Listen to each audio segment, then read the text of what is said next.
Alors, nous voici sur une vidéo, donc on va voir la journée. On va suspendre le diaporama. On va voir la journée du 3 et du 4 jusqu'au 5 juillet 2012. Alors, on a un triangle, vous voyez, j'ai tracé un triangle, j'ai trouvé un support horizontal avec une résistance. Donc c'est un triangle qui a plus de probabilité, qui est au terme de probabilité, les triangles rectangles, comme ça on les appelle les triangles rectangles baissiers avec des creux des sommets de plus en plus bas, parce qu'ils ont plus de probabilité d'être cassés à la baisse. Donc là il y a une cassure à la baisse et je vends ici, j'ai vendu ici, toujours pour 100 euros, c'est-à-dire 0,1 de volume. C'est toujours l'euro-dollar. Là, on est sur le graphique 15 minutes. Le prix de vente 1,25 727. Un stop à 1,25 850. Et un take profit à 1,25 459. Avec un ratio gain-perte. Risque de perte 123 pips. Possibilité de gain 168 pips. Un ratio de 2,18. On peut gagner 2,18 fois plus que ce qu'on peut perdre. Donc il y a aussi ce rebond sur cette résistance orange. Voilà donc pour le contexte et le trade. Alors avec la hauteur du triangle 1 point, 2 points, 3 points, 4 entre le deuxième et le troisième point, paf, hauteur ici, que je reporte à la cassure pour avoir un objectif théorique. Sachant que là, en ligne marron, c'est le dernier plus bas. Donc ça fait un support à franchir pour atteindre l'objectif. C'est un peu gênant. Donc peut-être l'objectif aurait fallu le mettre vers le plus bas justement. Mais bon. Voilà, donc ça se déroule plutôt bien et je mets mon stop sur le prix d'ouverture assez vite. Hein, j'ai déplacé mon stop sur le prix d'ouverture ici. Hop, on a la cassure qui donc c'est faite et mon stop est touché parce que c'est revenu touché sur mon stop. Là on est sur le graphique en 15 minutes, donc je retombe à 0, au même à 500 euros 60 environ, donc ça revient au même. Voilà, donc je sais pas pourquoi j'ai marqué ça ici. Je re-rentre à la baisse parce que j'imagine qu'il y a un pullback, c'est-à-dire un retour sur la ligne de support ici qui serait devenue résistance pour repartir à la baisse. Mais du coup, j'ai plus le même ratio. C'est marqué toujours là, mais j'ai plus le même ratio puisque l'ancien trade c'est la ligne pointillée blanche, le nouveau c'est la ligne pointillée verte. Donc les ratios sont moins bons. Hein, donc dans ce cas-là, autant garder son stop dès le début et garder sa position du début si on espère le pullback, donc, et attendre d'atteindre son objectif, point.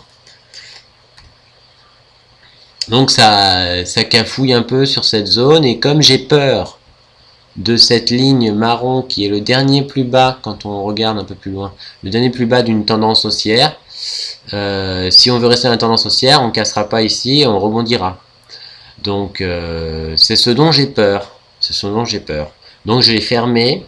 La deuxième position pour un gain de 48 centimes. Et la première, j'avais été stoppé sur 0, donc j'ai rien gagné et rien perdu. Hop, et là, sur cette bougie, il est 15h30. Vous voyez, cette bougie-là, là. Et je m'aperçois que sur le graphique de Standard & Poor's 500, on vient de casser une résistance à la hausse, donc risque haussier sur l'euro, parce que les deux courbes sont très corrélées. Si ça monte sur l'US 500, c'est un peu un échantillon du marché mondial. Ça veut dire qu'il y a, on va dire, mondialement plus d'acheteurs. Je m'aperçois qu'il y a un canal blanc aussi. Donc j'ai trouvé un support, une résistance, un support, un canal blanc qui avait été cassé.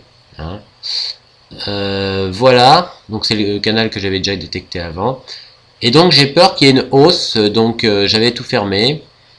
Et si on regarde l'US 500, donc 15h c'était ici.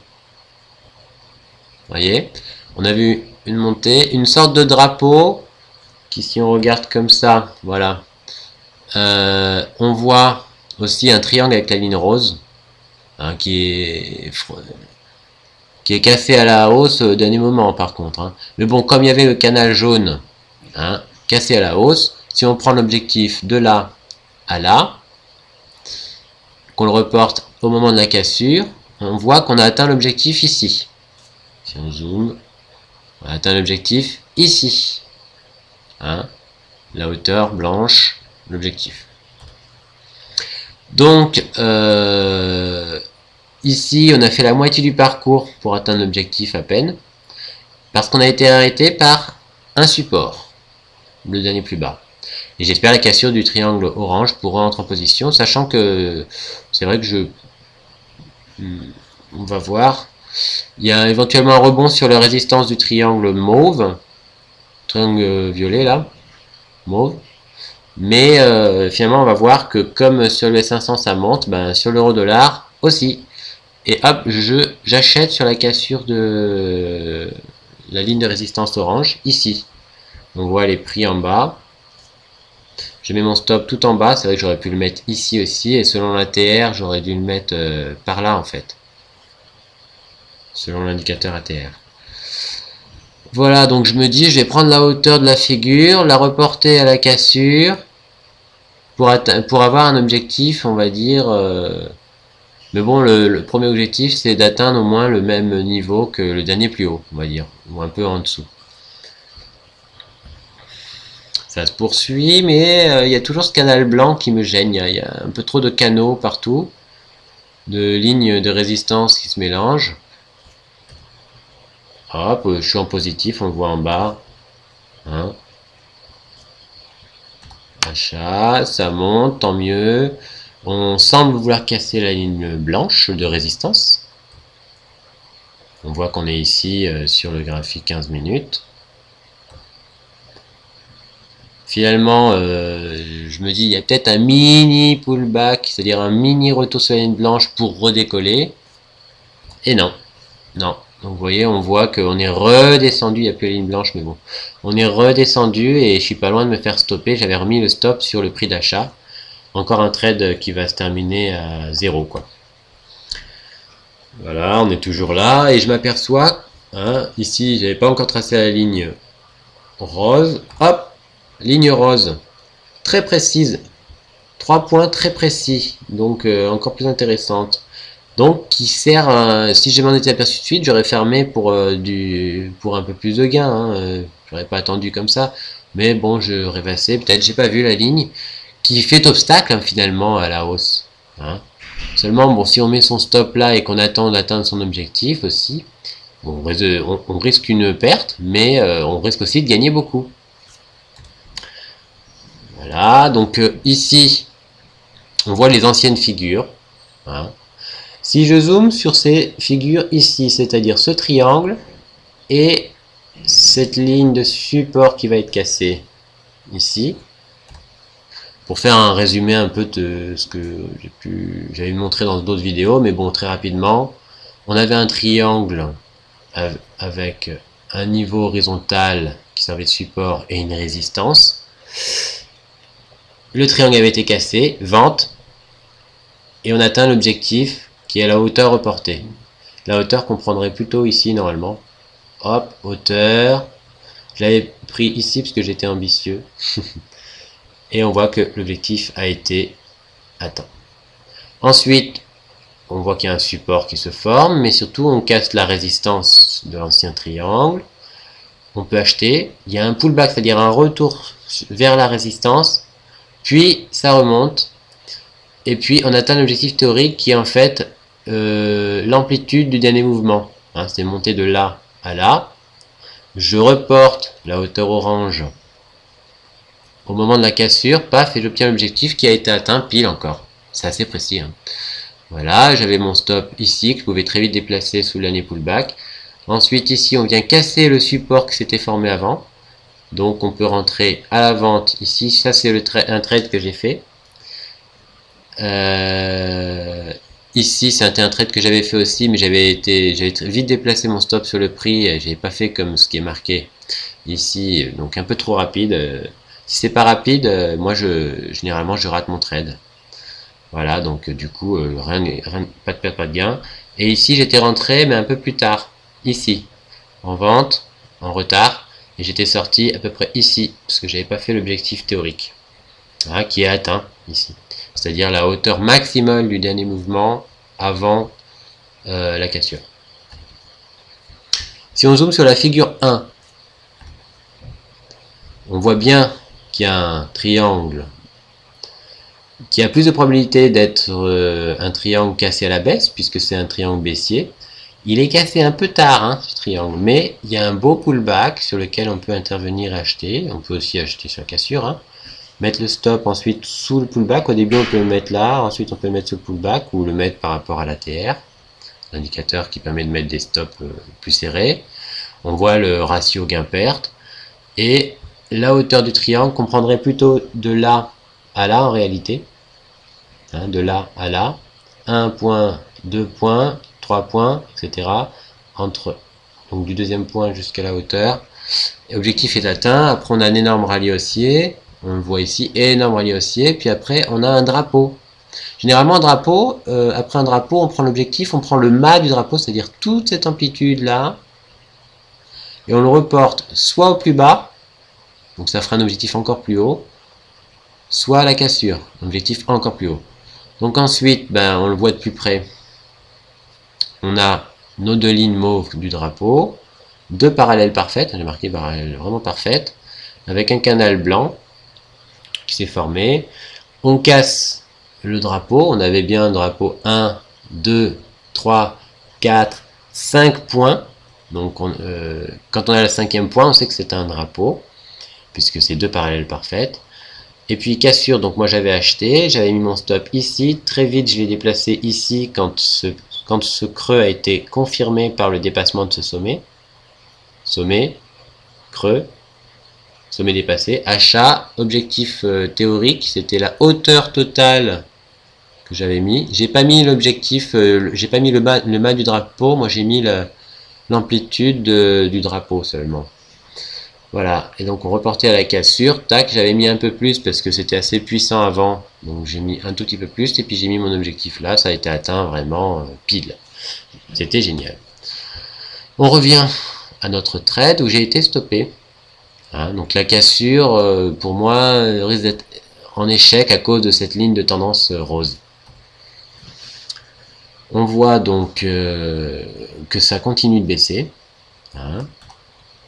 Ça baisse. Le canal blanc est cassé à la baisse.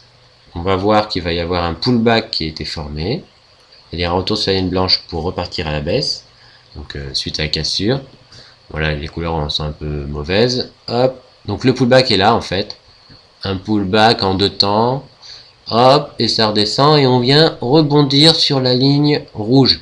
Alors pour moi, j'ai intervenu à l'achat parce qu'il y a une divergence. Le cours baisse. Deux creux de plus en plus bas, alors que sur la stochastique, il y a un creux plus haut que le précédent. Hein, ça monte plutôt. Et sur la MACD, c'est plus flagrant. Hein. Voilà, une divergence. Ça monte pendant que le cours baisse. Donc ma technique 3 consiste à acheter, surtout après cette queue. Hein, on a eu deux queues de creux très précise, pile sur la ligne orange, qui était une ancienne résistance cassée, qui se transforme donc en support selon le principe de polarité.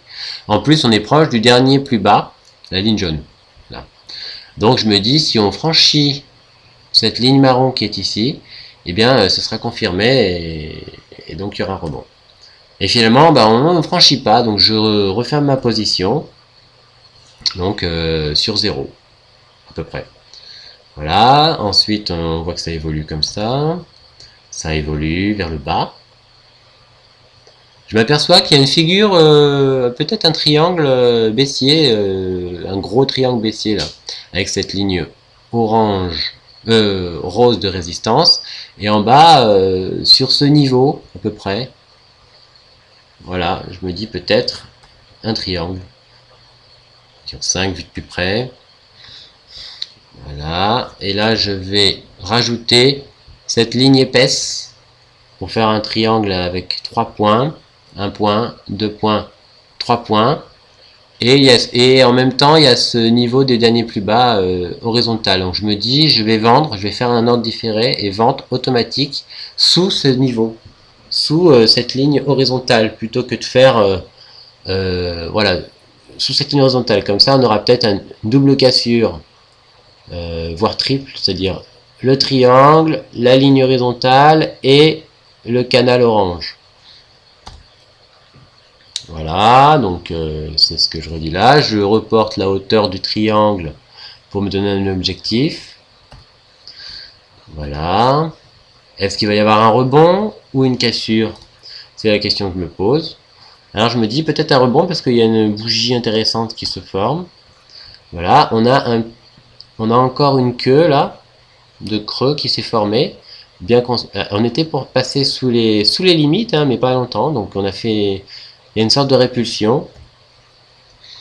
Voilà, et je m'aperçois qu'il y a une queue de creux qui est formée, donc une bougie en marteau qui s'est formée sur 5 minutes, mais aussi une plus grosse sur 15 minutes et même sur 30 minutes. Et sur 15 minutes, elle est un tout petit peu dépassée, mais pas beaucoup, à la haut. Donc j'ai joué l'achat pour un rebond. Et toujours mon ordre différé à la baisse. Mon achat, j'ai mon stop en rouge ici, avec un objectif en haut. Et j'ai acheté aussi parce qu'il y a des divergences. Hein, le cours baisse, de creux de plus en plus bas, avec la stochastique qui est 2 creux de plus en plus haut. Et la MACD, c'est pas très flagrant. Donc j'achète, mais je revends très vite. Et j'ai refermé, j'ai perdu 8 € parce que en fait ça semblait pas évident, mais j'ai réouvert encore un achat quand je me suis aperçu qu'il y avait aussi une divergence sur le RSI. Donc j'ai réouvert tout de suite un achat et on va voir que je vais perdre encore 6 € parce que on ne franchit pas la limite que je voulais. Et donc j'ai fermé à peu près par là le deuxième trade, 2 trades d'achat rapides où j'ai perdu rapidement 8 et 6 €. Et paf, ça redescend, ça enclenche mon ordre de vente. Ça enclenche mon ordre de vente et c'est parti bien fort. Donc on se dit on va atteindre notre objectif pour notre objectif qui est ici, en pointillé rouge, objectif théorique en rose. Voilà. Finalement, voilà, j'avais mis le plus bas du triangle, oui, voilà. Et on y va. J'avais oublié de parler du fait que tout à l'heure, si je reviens en arrière, voilà, mon premier achat que j'avais fait, ben finalement, il y avait cette queue, il y avait une queue sur 5 minutes et une queue aussi de creux sur 15 minutes, on le voit ici. Mais en fait, on avait dépassé la bougie un petit peu, là, la bougie de queue un petit peu, j'avais acheté, mais finalement je m'étais aperçu qu'il y avait un canal mauve, violet. Et c'est pour ça que j'avais fermé là, parce que j'avais peur d'un rebond, et justement d'une cassure du coup, de tout ça. Et le deuxième j'avais acheté, mais j'aurais pas dû. Hein. Donc le premier, c'est une bonne raison. Deuxième, j'ai acheté, mais j'ai racheté, mais j'aurais pas dû. Et donc j'ai reperdu un petit peu. Et après, ça a cassé un temps la résistance violette, mais c'est reparti très fort à la baisse, sans enclencher mon trade. Voilà. Et c'est parti. Mais très très vite, on a atteint ce support, cet ancien support qui a été confirmé ici, hein, qui était une ancienne résistance, qui avait été cassée ici, et qui s'était confirmé en support ici. Et j'ai peur en fait il faille plutôt mettre son objectif là. Donc à chaque fois on a eu des problèmes. Le triangle ici a été, on n'a pas un objectif parce qu'il y avait un support important, il y a eu un rebond sur ce support. La cassure, on s'est aperçu après que il y a eu formation d'une résistance, donc ça n'a pas fonctionné. Et ici, on va voir que ça ne va pas fonctionner parce qu'il y a ce support. Donc, quand il y a des supports, je pense qu'il faut mettre ces objectifs proches des supports. Et s'il n'y a pas de support, vraiment mettre l'objectif théorique, comme pour les autres cas. Hein, voilà. Donc là, je suis en gain et finalement, ça va remonter. Je me dis, c'est peut-être un pullback, c'est-à-dire un retour sur la ligne violette pour repartir à la baisse. Mais finalement, le pullback, oui, là, il semble se confirmer. Et si on avait franchi cette ligne marron, on aurait confirmé un sommet, puisque c'est la preuve qu'on a un creux qui est plus bas que le précédent, si on dépasse le dernier plus bas. Et donc un sommet où j'aurais mis mon stop. Mais finalement, j'ai revendu à peu près à ce niveau, hein, on va le voir, pour 15,33 €. Voilà, c'est l'ordre différé que j'avais mis au début. Et les deux achats qui sont en perte. Donc du coup, je reviens en équilibre. Le bilan, on voit ici, tac, tac, tac, tac, que des petits trades et je gagne seulement 28 centimes. Donc on a fait quand même la moitié du parcours, hein, comme on avait fait ici, à peine la moitié du parcours ici. Voilà, donc on revient au début, et si on regarde, si je quitte tout ça, si on regarde le cours, bon bah c'est pas grave. Donc si on regardait le cours maintenant, on a évolué en oscillant jusque là et on n'a pas atteint l'objectif pour l'instant. Et on attend la politique monétaire européenne, donc on ne sait pas, ça risque d'aller très fort vers le haut ou très fort vers le bas. On verra, on verra. Donc si je fais moi des vidéos comme ça me permet de faire des bilans. Tant pendant que je fais des diapositives pendant mes trades, ça me permet de poser les choses, de voir les circonstances, de bien faire des choses sur quelque chose de solide en mettant bien mes stops et mes objectifs. Ça me permet de savoir où aller, c'est beaucoup moins stressant puisque à chaque fois on a un objectif avec un stop et un ratio intéressant. Donc statistiquement il y a eu ici ça aurait marché une fois, ici 2 fois, la cassure 3 fois, le drapeau 4 fois, échec, échec et échec. Sauf qu'ici c'est un demi-échec parce qu'on a atteint la moitié du parcours à peu près. Et ici on a atteint aussi un peu la moitié du parcours. Donc la moitié du parcours peut être un objectif. D'accord ?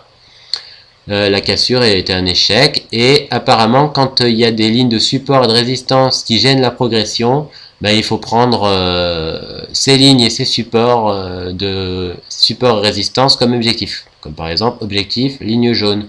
Donc un peu au-dessus, ici. Ne pas hésiter à fermer. Et quand il n'y a pas de support de résistance qui gêne, ben, prendre l'objectif théorique vraiment. Voilà. Voilà, voilà. Allez, avant.